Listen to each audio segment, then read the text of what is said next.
Continuando a leitura sobre o Trivium, as artes liberais da lógica, gramática e retórica.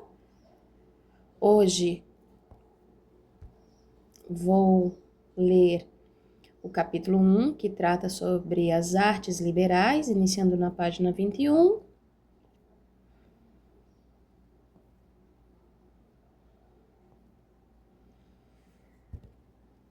As artes liberais.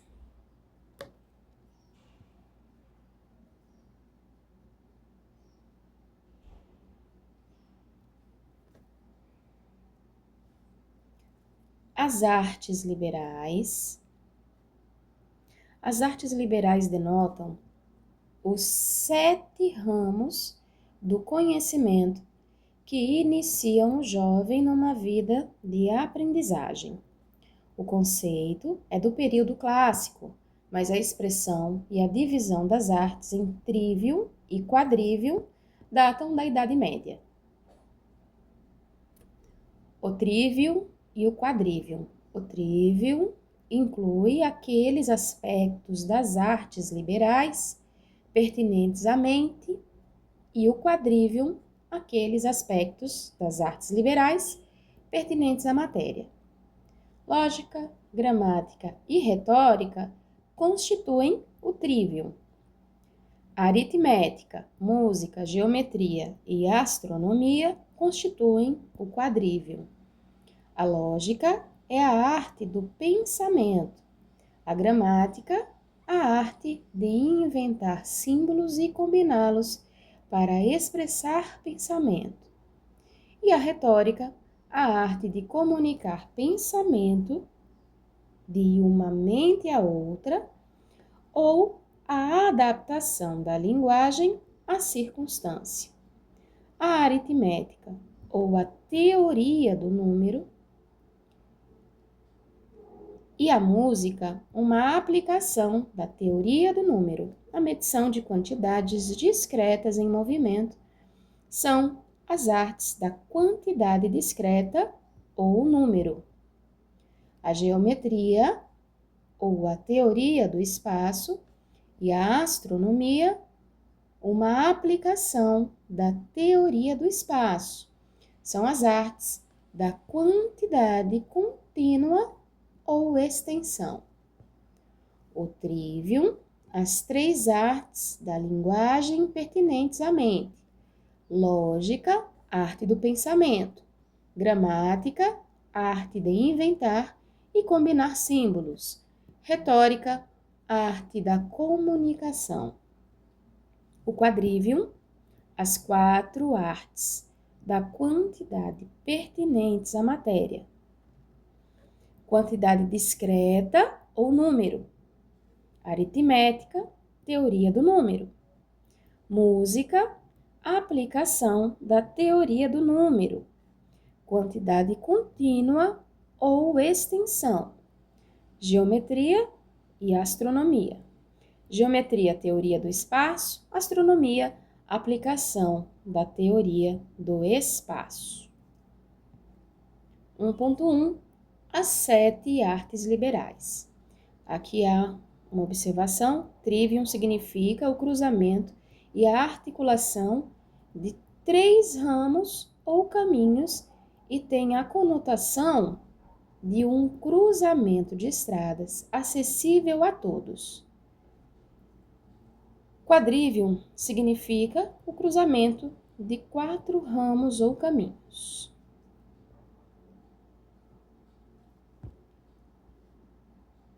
Essas artes da leitura, da escrita e do cálculo formaram a base tradicional da educação liberal, cada uma constituindo tanto um campo do conhecimento quanto a técnica para adquirir este conhecimento. O grau de bacharel em artes é conferido àqueles que demonstrem a proficiência requerida nessas artes. O grau de mestre em artes, aqueles que demonstrem uma proficiência maior que a requerida. Aqui no item 2 está dizendo o seguinte: A despeito da semelhança com a terminologia brasileira, os graus Bachelor of Arts e Master of Arts não encontram aqui equivalência direta e perfeita. Um MBA é diploma obtido num college que já é instituição de ensino de nível superior. O MA lhe é superior e confere o direito de lecionar. No passado, foi equivalente ao doutorado nos Estados Unidos, em algumas áreas e universidades, assim permanece. Todavia, hoje parece se consolidar uma tendência para distinguir o mestrado como intermediário antes do PhD, seguindo a tradição alemã em lugar da inglesa.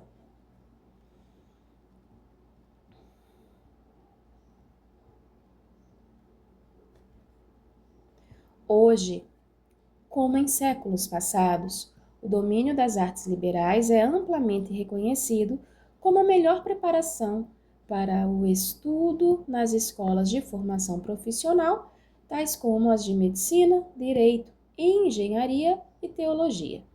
Aqueles que primeiro aperfeiçoam suas próprias faculdades através da educação liberal estão, deste modo, mais bem preparados para servir aos outros em sua capacidade profissional. Novamente, hoje, como em séculos passados, o domínio das artes liberais é amplamente reconhecido como a melhor preparação para estudo nas escolas de formação profissional, tais como as de medicina, direito, engenharia ou teologia. Aqueles que primeiro aperfeiçoam suas próprias faculdades através da educação liberal estão, deste modo, mais bem preparados para servir aos outros em sua capacidade profissional. As 7 artes liberais diferem essencialmente das muitas artes ou ofícios utilitários, tais como carpintaria, alvenaria, vendas, impressão, edição, serviços bancários, direito, medicina ou o cuidado das almas, e das 7 belas artes: arquitetura, música instrumental, escultura, pintura, literatura, teatro e dança. Pois tanto as artes utilitárias como as belas artes são atividades transitivas, enquanto a característica essencial das artes liberais é que elas são atividades imanentes ou intransitivas. O artista utilitário produz utilidades que atendem à necessidade do homem. O artista de uma das belas artes, se for de superlativa categoria, produz uma obra que é algo de belo e uma alegria para sempre, e que tem o poder de elevar o espírito humano. No exercício tanto das artes utilitárias quanto das belas artes, ainda que a ação comece no agente, ela sai do agente e termina no objeto produzido, tendo usualmente um valor comercial. Portanto, o artista é pago pelo trabalho ou obra. No exercício das artes liberais, todavia, a ação começa no agente e termina no agente, que é aperfeiçoado pela ação. Consequentemente, o artista liberal, longe de ser pago por seu trabalho árduo, do qual, aliás, é o único a receber todo o benefício, usualmente paga a um professor para que este lhe dê a instrução e o guiamento necessários na prática das artes liberais. O caráter intransitivo das artes liberais poderá ser entendido melhor a partir da analogia a seguir. O caráter intransitivo das artes liberais. O carpinteiro aplana a madeira, a rosa floresce.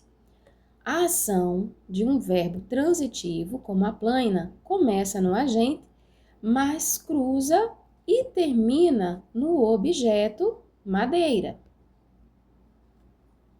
A ação de um verbo intransitivo, como floresce, começa no agente e termina no agente. A rosa que se aperfeiçoa por florescer. Classes de bens. As 3 classes de bens, valiosos, úteis e aprazíveis, ilustram o mesmo tipo de distinção que existe entre as artes. Bens valiosos são aqueles que são desejados não apenas por sua própria causa, mas também porque aumentam o valor intrínseco de quem os possuir. Por exemplo, conhecimento, virtude e saúde são bens valiosos. Bens úteis são aqueles que são desejados porque permitem que alguém adquira bens valiosos. Por exemplo, alimento, remédio, dinheiro, ferramentas e livros são bens úteis.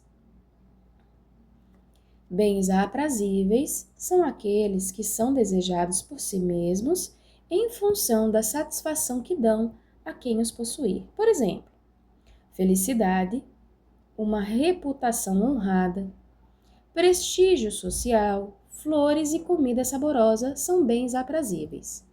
Eles nada acrescentam ao valor intrínseco do possuidor, nem são desejados como meios, ainda que possam estar associados a bens valiosos ou úteis. Por exemplo, o conhecimento, que acrescenta o valor, pode ao mesmo tempo ser prazeroso. Sorvete, que é um alimento nutritivo e, portanto, promove a saúde, é ao mesmo tempo agradável. As artes utilitárias ou servis permitem que alguém seja um servidor de outra pessoa, do Estado, de uma corporação, de uma profissão e que ganhe a vida. As artes liberais, em contraste, ensinam como viver. Elas treinam as faculdades e as aperfeiçoam. Elas permitem a uma pessoa elevar-se acima de seu ambiente material para viver uma vida intelectual, uma vida racional e, portanto, uma vida livre para adquirir a verdade. Jesus Cristo disse: "E conhecereis a verdade, e a verdade vos libertará." João 8,32. O novo lema do St. John's College, em Anápolis, Maryland, expressa o propósito de uma escola de artes liberais através de um interessante jogo com a etimologia da palavra liberal. Facio liberus, ex liberis, libris libraque. Transformo crianças em homens livres por meio de livros e comparações. Experimento em laboratório. Ciência e arte. Cada uma das artes liberais é, a um só tempo, uma ciência e uma arte, no sentido de que em cada campo há algo a conhecer, ciência, ou algo a fazer, arte. Uma arte pode ser empregada com sucesso antes que se tenha um conhecimento formal de seus preceitos. Por exemplo, uma criança de 3 anos pode fazer uso de gramática correta, ainda que nada saiba de gramática formal. De maneira análoga, a lógica e a retórica podem ser usadas eficazmente por quem não conheça os preceitos teóricos dessas artes. Todavia, é desejável e satisfatório adquirir um conhecimento claro dos preceitos e saber por que certas formas de expressão ou de pensamento estão certas ou erradas. O trivium é o órgão ou instrumento de toda a educação em todos os níveis, porque as artes da lógica, da gramática e retórica São as artes de comunicação mesma, uma vez que governam os meios de comunicar, a saber, leitura, redação, fala e audição. O pensamento é inerente a essas 4 atividades. A leitura e a audição, por exemplo, apesar de relativamente passivas, envolvem pensamento ativo, pois concordamos ou discordamos daquilo que lemos ou ouvimos. O trivium é usado essencialmente quando exercitado na leitura e composição. Foi exercitado sistemática e intensamente na leitura dos clássicos latinos e na composição de prosa e versos latinos, pelos garotos nas grammar schools da Inglaterra e do continente europeu durante o século XVI. Esse foi o treinamento que formou os hábitos intelectuais de Shakespeare e de outros autores da Renascença. O resultado de tal treinamento transparece em suas obras. O trivium era básico também no currículo do período clássico, na Idade Média e na pós-Renascença.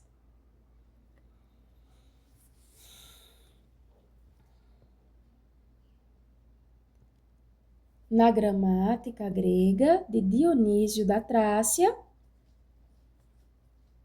166 anos antes de Cristo, o mais antigo livro de gramática existente e a base para os textos gramaticais durante pelo menos 13 séculos, a gramática é definida de uma maneira tão abrangente que inclui versificação, retórica e crítica literária. A gramática é um conhecimento experimental dos modos de escrever nas formas geralmente correntes entre poetas e prosadores de uma língua. Está dividida em 6 partes: leitura instruída, com a devida atenção à prosódia, versificação. 2. Exposição, de acordo com figuras poéticas, retórica. 3. Apresentação das peculiaridades dialéticas e das alusões. 4. Revelação das etimologias. 5. Relato cuidadoso das analogias. 6. Crítica das obras poéticas que é a parte mais nobre da arte gramatical. Uma vez que a comunicação envolve o exercício simultâneo da lógica, da gramática e da retórica, estas artes são as artes fundamentais da educação, de ensinar e de ser ensinado. Consequentemente, devem ser praticadas simultaneamente pelo professor e pelo aluno. O aluno deve cooperar com o professor. Ele deve ser ativo e não passivo. O professor pode estar presente direta ou indiretamente. Quando alguém estuda através de um livro, o autor é um professor presente indiretamente. A comunicação, de acordo com a etimologia da palavra, resulta em algo que é possuído em comum. Novamente, a comunicação, de acordo com a etimologia da palavra, resulta em algo que é possuído em comum. É uma unicidade compartilhada. A comunicação tem seu lugar somente quando duas mentes realmente se encontram. Se o leitor ou o ouvinte recebe as mesmas ideias que o escritor ou o emissor desejava transmitir, ele as entende, ainda que delas possa discordar. Se ele não recebe a ideia alguma, nada entende. Se recebe ideias diferentes, entende mal. Os mesmos princípios de lógica, gramática e retórica guiam o escritor, o leitor, o emissor e o ouvinte. Educação liberal. a educação liberal. A educação é a mais nobre das artes no sentido de que impõe formas, ideias e ideais, não sobre a matéria, como fazem outras artes, por exemplo, a carpintaria e a escultura, mas sobre a mente. Essas formas não são recebidas passivamente pelo estudante, mas sim através da cooperação ativa. Na verdadeira educação liberal, e conforme Newman, a atividade essencial do estudante é relacionar os fatos aprendidos num todo unificado e orgânico, assimilando-os tal como um corpo assimila o alimento, ou ainda como a rosa assimila nutrientes do solo e daí cresce em tamanho, vitalidade e beleza. Um aprendiz deve usar algo como colchetes mentais com os quais ligue os fatos entre si, de modo a formar um todo significativo. Isso torna o aprendizado mais fácil, mais interessante e muito mais valioso. A comunicação de fatos é mera informação e não merece ser chamada de educação, pois sobrecarrega a mente e a estultifica, em vez de desenvolvê-la, iluminá-la e aperfeiçoá-la. Mesmo quando alguém esquece muito dos fatos que uma vez aprendeu e relacionou, a sua mente retém o vigor e o aperfeiçoamento se obteve ao neles se exercitar. Porém, a mente faz isso somente porque lida com fatos e ideias. Ademais, é muito mais difícil lembrar ideias associadas do que ideias sem conexão. Deixa eu só ver uma coisinha aqui.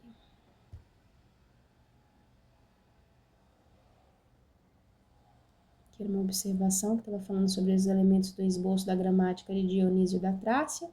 Ainda são componentes básicos no currículo de artes na linguagem, figuras de linguagem, uso da alusão, etimologia, analogias e análise literária. No finalzinho que estava aqui. Voltando. Então, aqui estamos falando que é muito mais fácil lembrar de ideias associadas do que de ideias sem conexão. Cada uma das artes liberais veio a ser entendida não no sentido restrito de uma disciplina em separado, mas mais propriamente no sentido de um grupo de disciplinas relacionadas. O trivium, em si mesmo uma ferramenta ou uma habilidade, ficou associado às suas matérias de estudo mais apropriadas: línguas, oratória, literatura, história e filosofia. O quadrivium compreende não apenas a matemática, mas muitos ramos da ciência. A teoria do número inclui não apenas a aritmética, mas também a álgebra, cálculo, teoria das equações e outros ramos da matemática superior. As aplicações da teoria do número incluem não só a música, aqui entendida como princípios musicais, tais como a harmonia, que constituem a arte liberal da música, a qual deve ser distinguida da música instrumental aplicada, que é uma das belas artes, mas também a física, muito da química e de outras formas de medição científica de quantidades discretas.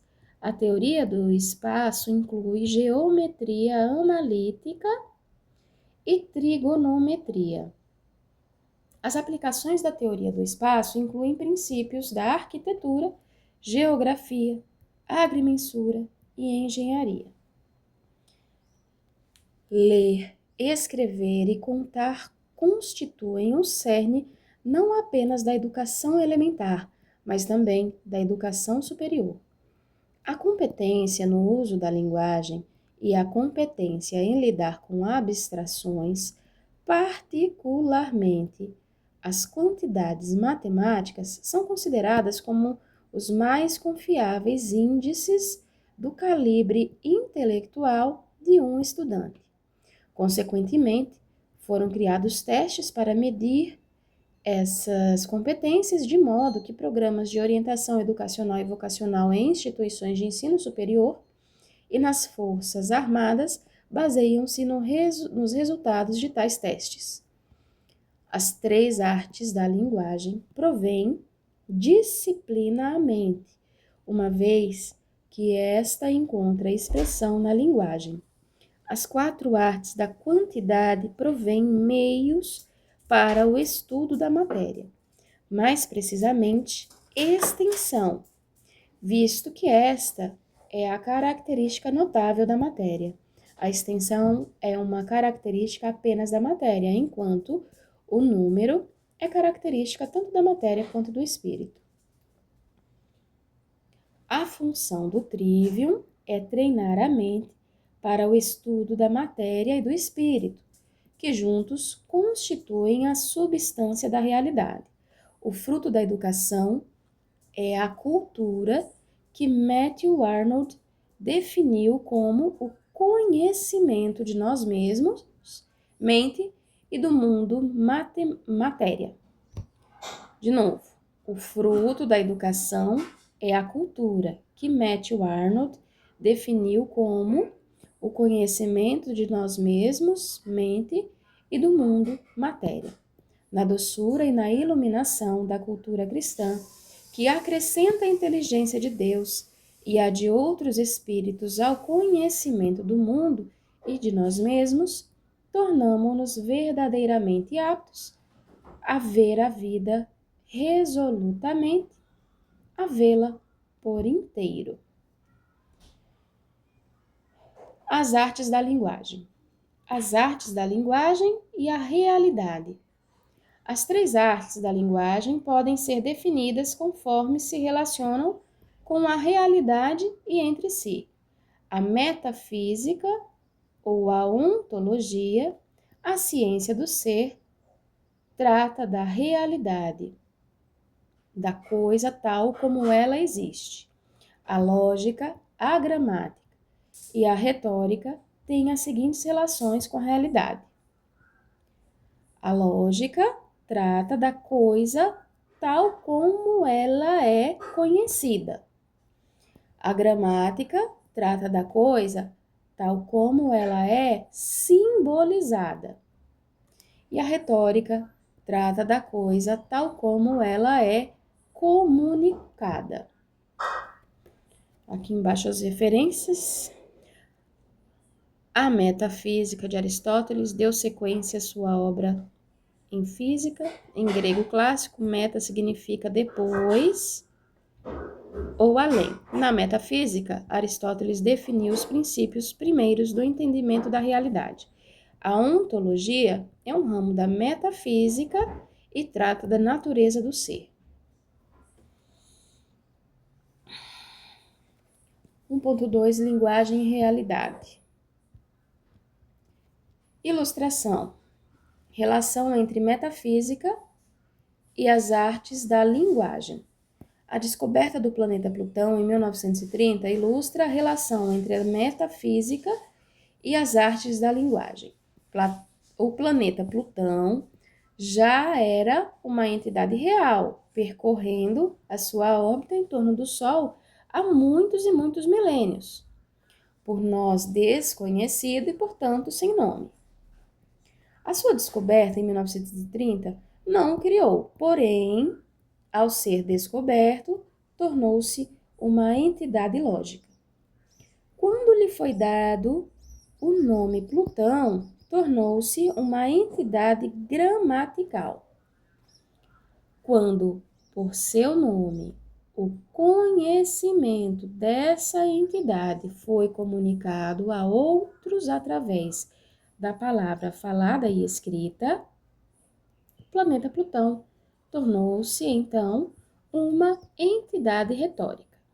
De novo, a descoberta em 1930 não o criou, porém, ao ser descoberto, tornou-se uma entidade lógica. Quando lhe foi dado o nome, Plutão tornou-se uma entidade gramatical. E quando, por seu nome, o conhecimento dessa entidade foi comunicado a outros através da palavra falada e escrita, o planeta tornou-se, então, uma entidade retórica.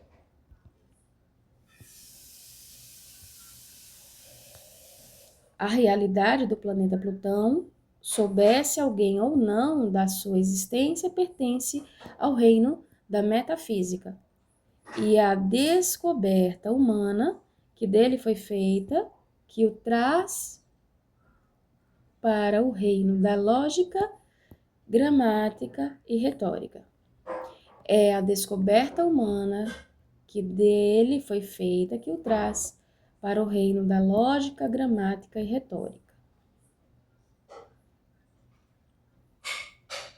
A retórica é a arte mestra do trivium, pois ela pressupõe e faz o uso da gramática e da lógica, e é a arte de comunicar através de símbolos e ideias relativas à realidade. Chamar a retórica de arte mestra do trivium é um lembrete quanto à ambivalência associada ao termo. Durante as pesquisas para a terceira edição do American, algum legível Herald Dictionary, os editores indagaram de especialistas no vernáculo se a sentença retórica era redundante. Um terço dos especialistas disse que sim, enquanto a maioria ainda aceitava o sentido tradicional do termo. Em sua obra sobre a retórica, Aristóteles dá esta definição. A retórica pode ser definida como a faculdade de, em qualquer situação, perceber os meios de persuasão disponíveis. Todavia, mesmo na sua retórica, Aristóteles é obrigado a justificar o seu uso. Ele argumenta que o uso de algo bom para um fim mau não nega a boa qualidade da coisa mesma. E se é possível objetar que alguém que faça mau uso de tal poder da palavra possa causar grande dano, então esta é uma acusação que poderia ser feita também contra todas as coisas excelentes, exceto a virtude, e, acima de tudo, contra as mais úteis coisas, tais como a força de vontade, a saúde, a riqueza e a capacidade de comando.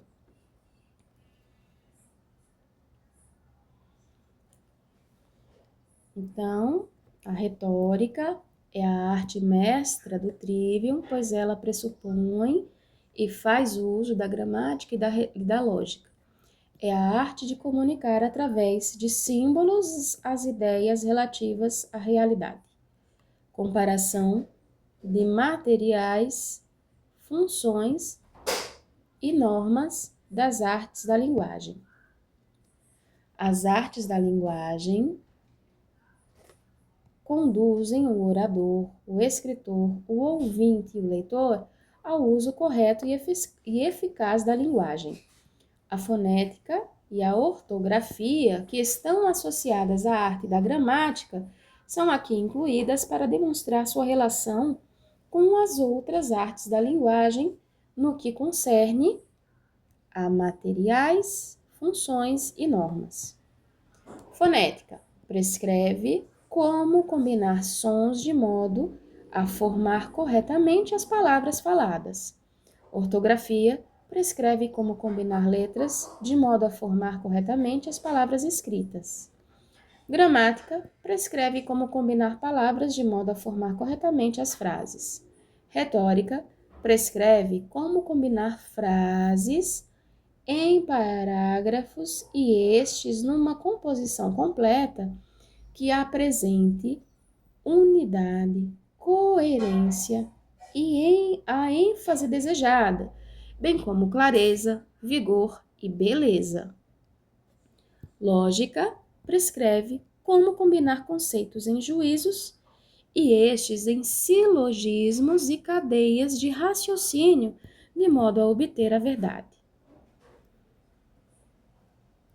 1.3 As artes sem seus materiais e funções.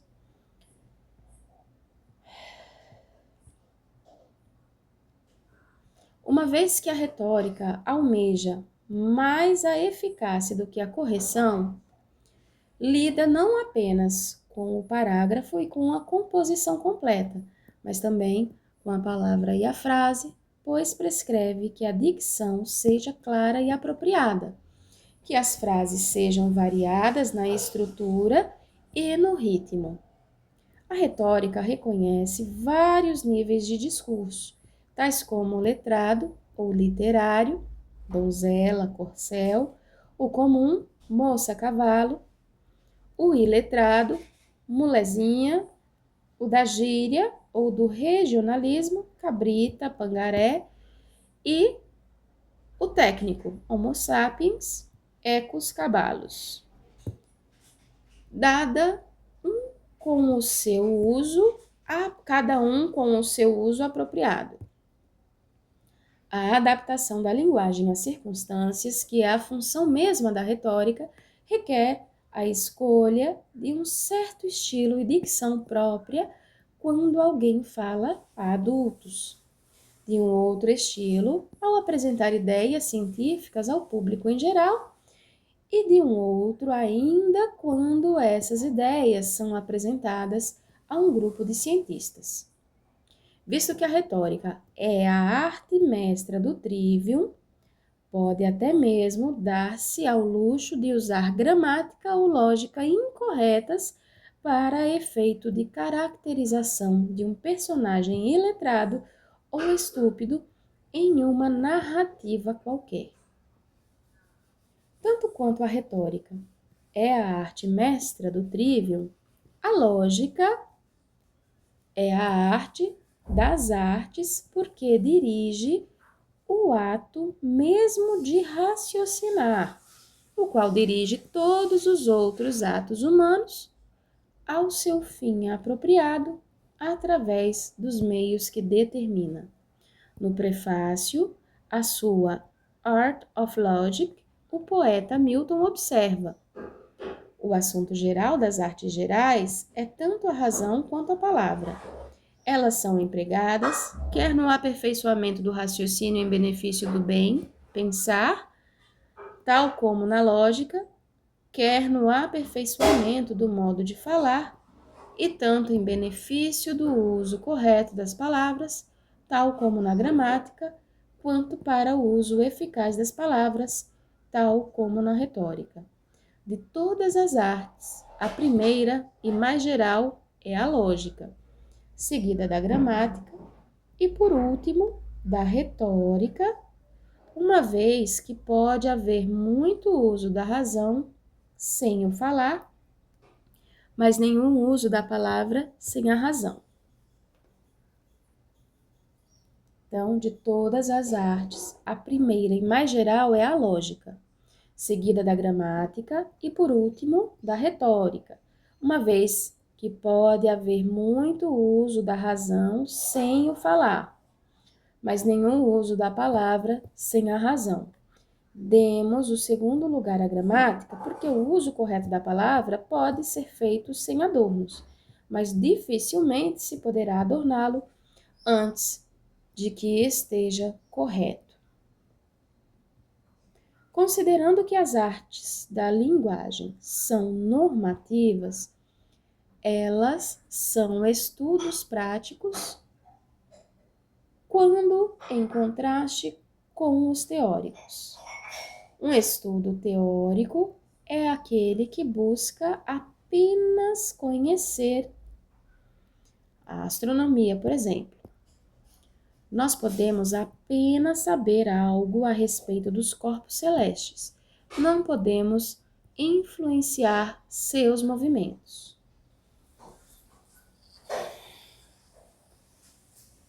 Um estudo prático, normativo, é aquele que busca regular, ajustar segundo uma norma ou padrão, a ética, por exemplo. Um estudo prático, normativo, é aquele que busca regular, ajustar segundo uma norma ou padrão a ética, por exemplo. A norma da ética é o bem e seu propósito é ajustar a conduta humana em conformidade com a bondade. A correção é a norma da fonética, ortografia e gramática. A eficácia é a norma da retórica. A verdade é a norma ou meta da lógica. Pensar corretamente é o meio normal de se chegar à verdade, que é a conformidade do pensamento com as coisas tais quais como são, como a realidade. A correção é a norma da fonética, ortografia e gramática, a eficácia é a norma da retórica e a verdade é norma ou meta da lógica. O próprio intelecto, no que tange às suas operações, é aperfeiçoado pelas 5 virtudes intelectuais, 3 teóricas e 2 práticas. A compreensão é o captar intuitivo dos princípios primeiros. Por exemplo, as declarações contraditórias, uma deve ser verdadeira e outra falsa. A ciência é o conhecimento das causas mais prováveis, física, matemática, economia, etc. A sabedoria é o conhecimento das causas fundamentais. A metafísica na ordem natural, a teologia na ordem supernatural. A prudência é o raciocínio reto concernente às ações. A arte é o raciocínio reto concernente à produção. Aqui as observações. Aristóteles diz: a ação, praxis, é diferente da produção, poiesis. A arte é uma capacidade de produzir com raciocínio reto. É produção e não ação. A carência de arte é uma disposição acompanhada de falso raciocínio. Em ética, a Nicômano.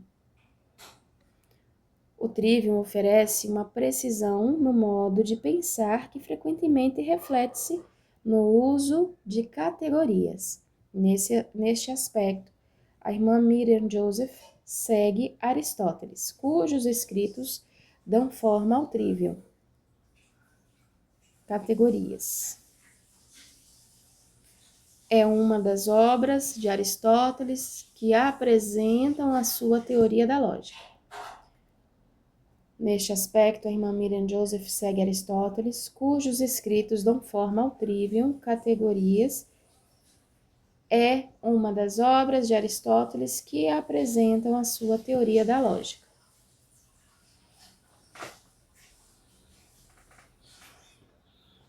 Acho que aqui tinha um ponto. Novamente, a irmã Miriam Joseph segue Aristóteles, cujos escritos dão forma ao Trivium. Categorias é uma das obras de Aristóteles que apresentam a sua teoria da lógica. Encerramos por aqui. Na próxima sessão de leitura, vamos falar da natureza e função da linguagem.